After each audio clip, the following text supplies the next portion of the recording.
This is the fear of letting it go. Letting it go. Sitting here and talking about planning, manifesting, dreaming, wanting it so badly that you're like, you know what? I'm going to write it down every day. I'm going to sit down with my 1.5 million notebooks, my planner. I'm going to get my budget in order. I'm going to get out of debt. I'm going to buy that house. I'm going to do all the things that I am manifesting, dreaming of, wanting it to happen, planning. But the truth is, are you planning too much?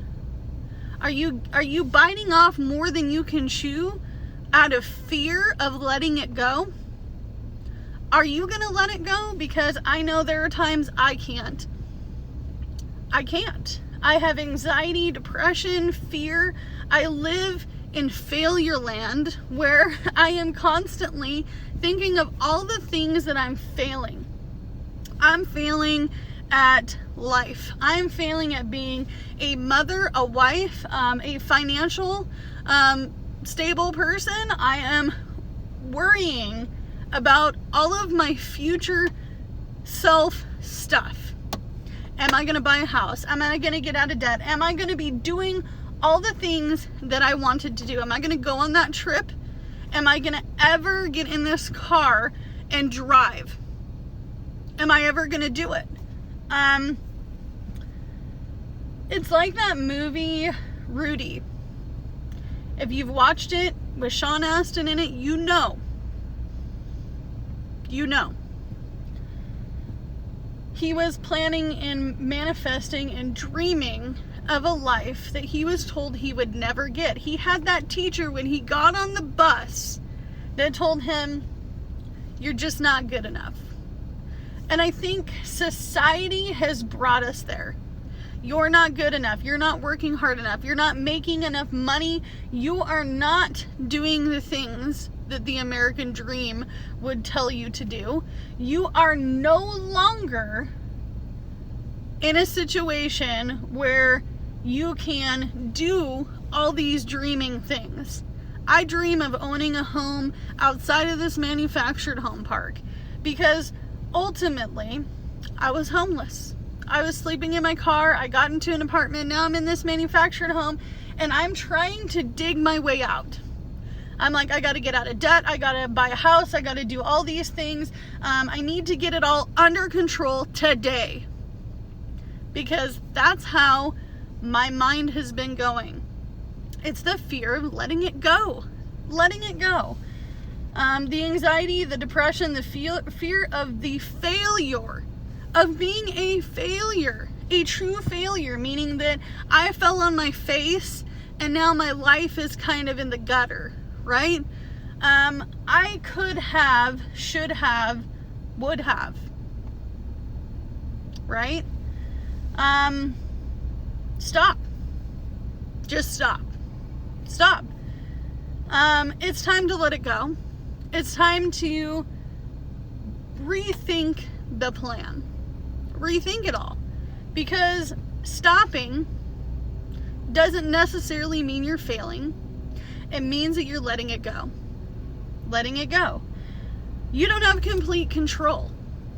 You don't have complete control over all of the things that you actually think you have control over.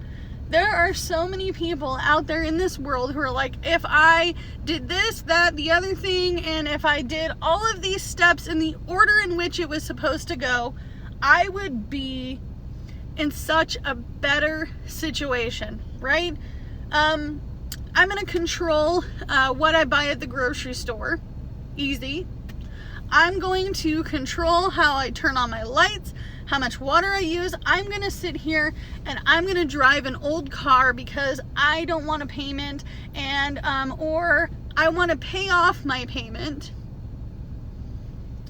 I'm a renter. I want to be an owner. But you don't have control over those things. You don't. I was watching somebody on YouTube about a month ago who said that they literally lived with 80% of the things that they thought that they had control over. And those 80% of things were actually less than that. Because they were like, if I truly looked at it, and if 80% of the things that I could control and 20% of the things I couldn't control ran my life, then why is my life not getting better? And the truth is it's not an 80 and it's not a 20. It's actually less than 80. And honestly, it's a little more than half. But is it really? Is it? There is no such thing as fate. No such thing. There is no such thing as believing in fate in my world, because if I was meant to be homeless, if I was meant to get into an apartment I couldn't afford, and if I was meant to buy a manufactured home that needed more work than I could probably afford, why is this my fate? Because there is no such thing. No such thing. And honestly, you don't get to choose your luck. You don't get to choose it. You don't get to choose what luck comes to you, when it comes to you. And life is really all about chance and luck. And I could sit here and fear letting go all the things I've been manifesting, planning, dreaming, things that give me extreme anxiety, that keep me up at night. I could sit here and say I can't wait for my luck to get better. But luck doesn't choose when and how it happens. Stop trying to keep up. This is another thing. Big thing. Stop trying to keep up. They don't care. The people that you are trying to keep up with and the things that society says that you need to keep up with, stop. Stop doing it. Stop thinking about it. Stop giving these people in your life the space and room to keep you in fear, to keep you anxious, depressed, unsure for yourself.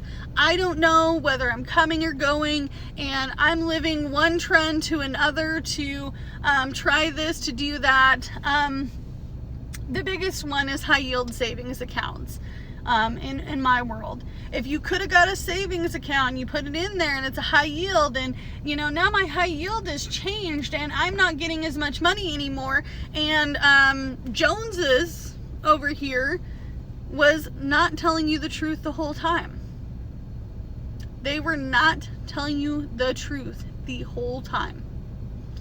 And that is why you have to stop keeping up. Because the truth is how much truth are they telling you? How much truth? How much? Because most people live in a lie. I hate to say that to you, but it is the truth. Most people live in a lie. It's like when I see people post on YouTube and they're all happy. I'm happy. I'm going for it. And then you don't see them post for a week. And then they get on and they're like, I'm sorry, I had some situations I had to deal with, and they're super happy again. It's fake. Something happened, they didn't want to post about it, and their fear of letting go, of not having a perfect life, is a truth. That is their truth. Don't live for someone else. This is a big one. And I have been a contestant in this one. I can raise my hand and say I've done this. Living for somebody else. I have an ex that I really tried to please, and I was doing all the things, and I was living a life of lie to try to make them happy. We could eat out, dine out. We could afford to buy certain things at the store. We could have 2 vehicles. We could do all the things. We could be like the Joneses. Friday payday and off to the store to buy things that we just couldn't afford. Yep. Living for someone else. That's what that is called. When you're living for someone else because your fear of letting it go is so high that it's giving you anxiety, depression, and feeling of failure. Because you're failing that person if you tell them no, right? And sometimes this could be our kids, our parents, our grandparents, an aunt, an uncle, a best friend.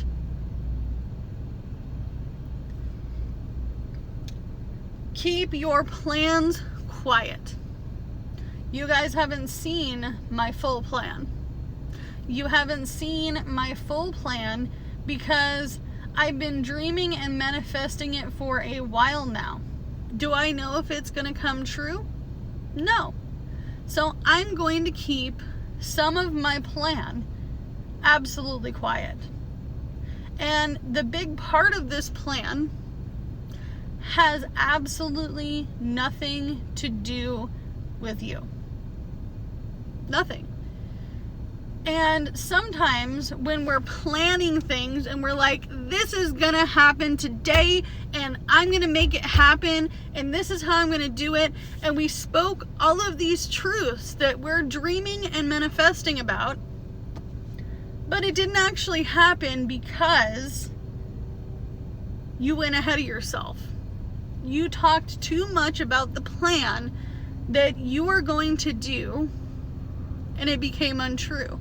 Sometimes if you keep your plan quiet and you show someone what the difference is between planning and doing is the doing part. Show them the end result.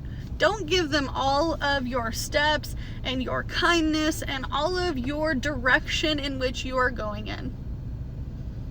Keep your plans quiet. Quiet. Stop doubting yourself. This is a huge one. I can self-doubt myself into an anxiety and depression mode or an attack like you wouldn't believe. I could sit here and say, I'm doubting that this will ever happen. And even though I planned, manifested, and dreamed this, the reality is I can't stop doubting myself. And when you are living in the fear of letting go, doubt is a best friend of fear. Doubt. Stop it. Stop doubting yourself. Stop doubting that you will ever do the things that you want to do. Don't let other people doubt you. Don't tell them everything. Because their doubt will give you doubt, and then it just continues to go on. It manifests itself, right? When we start doubting, we start disbelieving that the things that we're trying to accomplish will actually happen. Did you know that my 7th grade teacher told me that I would be nothing but a gas pumping, burger flipping individual and I would never really amount to anything? Yeah, 7th grade. That's middle school. I was 12, 13 maybe years old, being told doubt. And I let that doubt eat me alive. So what did I do? I flipped burgers. I made tacos. I pumped gas. I worked a register for the last 20 years because of doubt. Because that teacher told their doubt to my parents, and then my parents told that doubt to me. And now I'm taking that doubt and going, I'm not going to fear letting it go. It has to go. I can't tell you enough how many times I was told that I would never get out of sleeping in the back of my car once I became homeless. But if I doubted myself and my ability, I would still be in the back of the car. You see? Because self-doubt would have ate me alive. doubting my situation. I could sit here and tell you I will never, ever, ever own a stick-built home. I will never own a condo. I will never own a townhome. I will never have a better car than this Jeep. I will never be able to get to my dreams. But the truth is I have to let it go. I have to let it go. I have to let go of all the fear that's attached to those dreams. And I have to keep going. Because I cannot live in self-doubt. I cannot live in the fear of letting it go. It's time to let it go. So, as always, do what you can with what you got, because it's all you have to work with, and I will see you in the next video. Bye, guys.